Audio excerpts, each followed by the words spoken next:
F&B itu juga termasuk salah satu bisnis anak muda ya. Biasa kalau ditanya mau bisnis apa, biasanya yang cewek pengen buka toko baju, yang cowok pengen bikin restoran atau F&B. Tapi kenapa namanya Kopi Kenangan? Oke.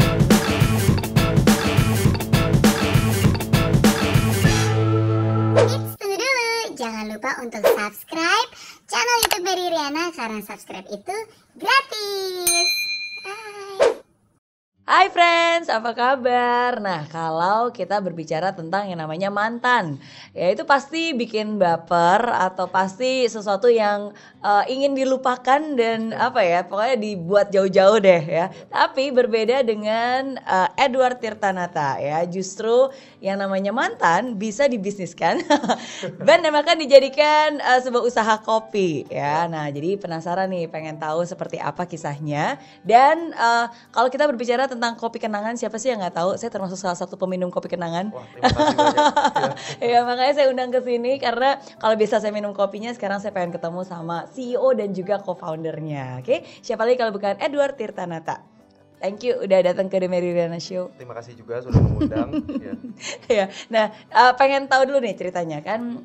Saya dengar-dengar kuliahnya juga jurusan accounting, finance dan accounting. Ya, benar. Di Boston. Ya. Terus apa yang membuat kamu mau balik ke Indonesia dan kenapa malah jadi juragan kopi? Oke. Jadi waktu itu pas gue balik ke Indonesia itu gue waktu kerja dulu di Ernst & Young sebagai konsultan pajak. Karena kenapa? Kalau menurut pendapat gue itu businessman itu tuh bisa dari berbagai macam background ya. Seorang dokter bisa jadi businessman, seorang arsitek bisa jadi businessman. Menurut gue semua orang tuh bisa jadi businessman karena a good businessman itu adalah jack of all trade, master of money. Maka dari itu this is the first time I hear it. Jack of all trades and master of money. Iya, jadi makanya gue sengaja kuliahnya itu accounting finance, kerjanya pajak di Ernst & Young. Karena spektrum keuangan kan ada 3 ya, ada accounting, ada finance, sama ada pajak. Makanya waktu itu gue emang dari awal mindset gue pada saat gue kuliah itu emang gue pengen jadi businessman. Nah setelah gue mengambil 3 jurusan itu dan merasa udah cukup mengerti untuk ketiga itu, akhirnya gue decide untuk bisnis. Nah gue udah bisnis macam-macam tuh. Pernah bisnis jualan baju, beli baju dari Tanah Abang jualin lagi, pernah jadi konsultan, pernah bahkan trading batu bara, broker properti, sampai akhirnya gue berkecimpung di dunia F&B gitu. Dan apakah gue mengerti banget tentang teh dan kopi, karena sebelum kopi kenangan gue membuat bisnis teh juga. Dan bisnis teh itu tuh bisa dibilang lumayan bagus, sekarang ada 5 cabang. Dan apakah gue mengerti teh dan kopi? Ya sebenarnya ngerti basicnya aja. Karena ya gue itu jack of all trade, gue ngerti tapi gue nggak mendalami. Tetapi what I do, I hire people atau berpartner dengan orang yang memang mengerti dengan bidangnya gitu. Jadi makanya akhirnya gue waktu ngeliat kopi itu menarik banget industrinya.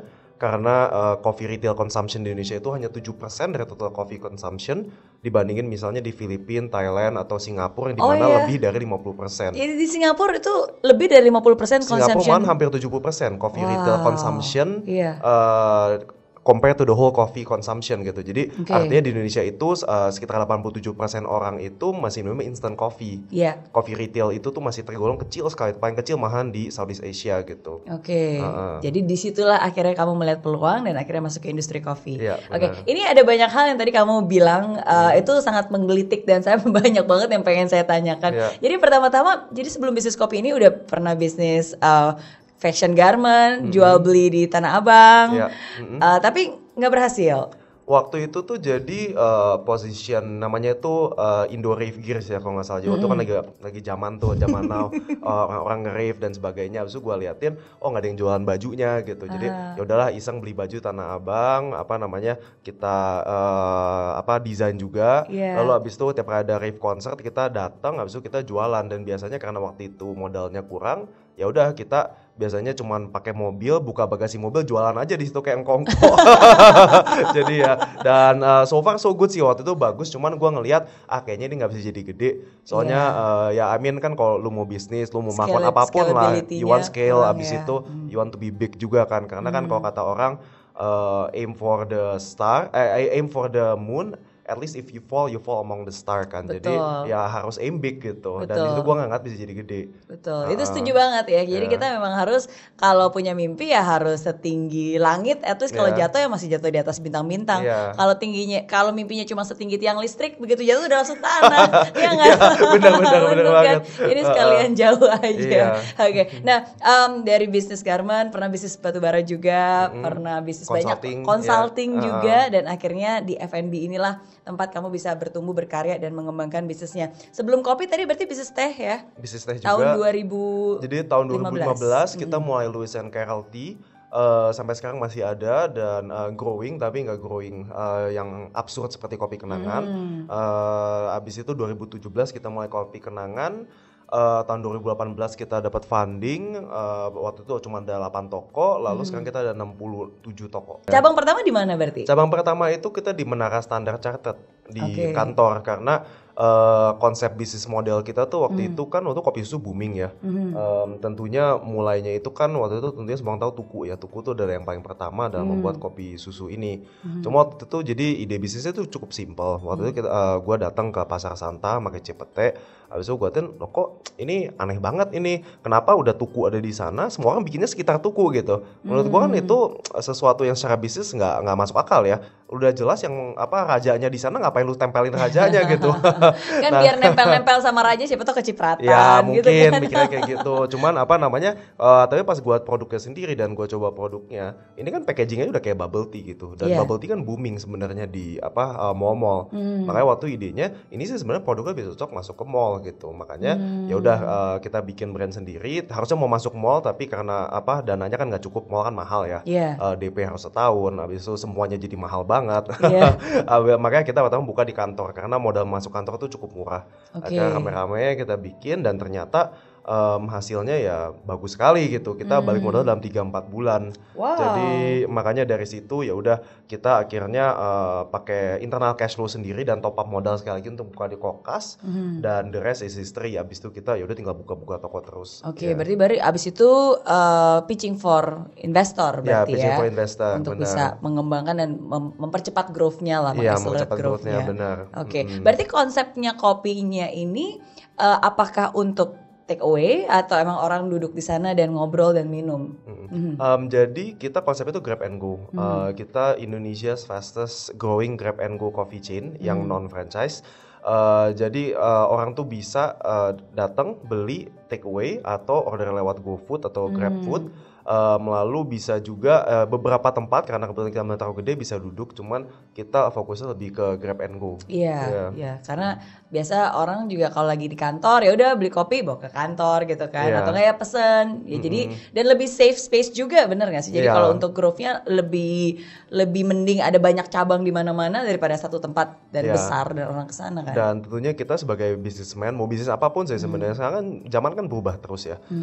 Kita tuh harus bisa menggunakan ekosistem yang ada gitu. Seperti misalnya mau jualan mungkin dulu harus buka toko di mall atau mungkin ke Tanah Abang atau mungkin ke Mangga 2 gitu. Kalau zaman sekarang bisa aja tinggal buka di Tokopedia, di Shopee gitu. Itu udah punya toko gitu. Betul. Begitu juga dengan yang bikin usaha restoran gitu. Zaman sekarang ya nggak harus selalu ada di tokonya di sana. Kita ada beberapa toko itu benar-benar cuma delivery only lewat GoFood gitu. Jadi sekarang tuh opportunity tuh banyak dan kita harus selalu adapt ya sama ekosistem yang ada gitu. Betul. Dan bisa ngelihat juga pattern konsumennya seperti apa ya.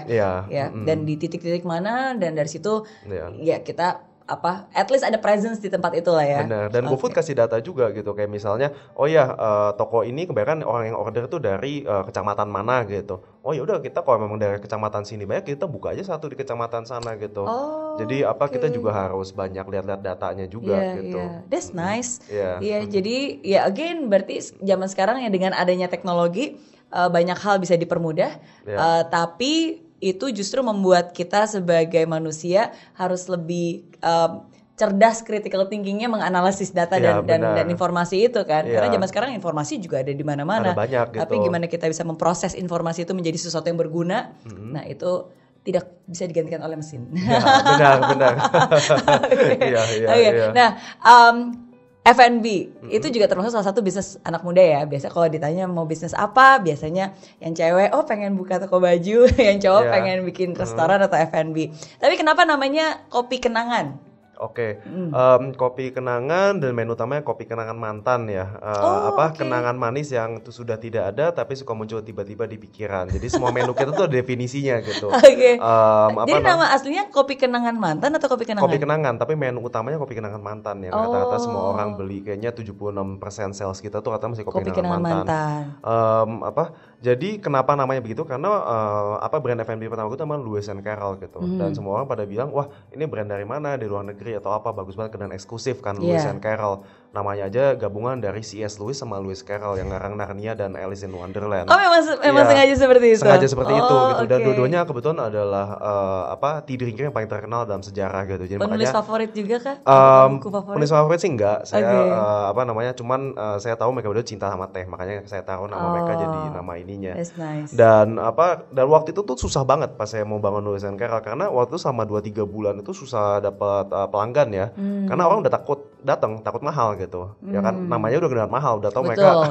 Terasa kayak TWG ya, gitu kan price-nya. Iya benar. Jadi makanya dari situ kita belajar, artinya mungkin kayak lebih bagus brand tuh lebih relatable, sesuatu yang lebih sesuatu yang orang nggak takut untuk datang dan untuk minum setiap hari gitu. Makanya pas kita pertama buka di Stanchart, kita awalnya udah planning marketing banyak banget, tahu-tahu pas hari pertama aja orang tuh udah ngantri gitu. Karena kenapa orang udah ketawa-ketawa depannya di depan toko kita gitu. Ini apaan? Lucu banget menunya. Akhirnya ya udah mereka karena penasaran kita coba dan ternyata suka gitu. Jadi branding yang tanda kutip receh itu tuh sebenarnya membantu kita gitu. Itu free marketing for us. Dan bagusnya lagi tuh banyak banget orang akhirnya tuh posting di Instagram sendiri tanpa kita suruh. Betul. Jadi biasa postingannya fotokopi kenangan mantan, habis itu bilang, aduh rasanya kayak mantan gua ya.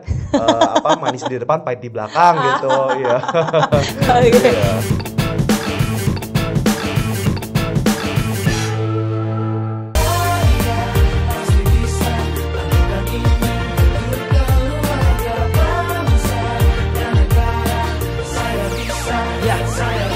Laksana bumi tanpa hujan, hidup tanpa tujuan, kering dan mati tanpa hijaunya tumbuhan.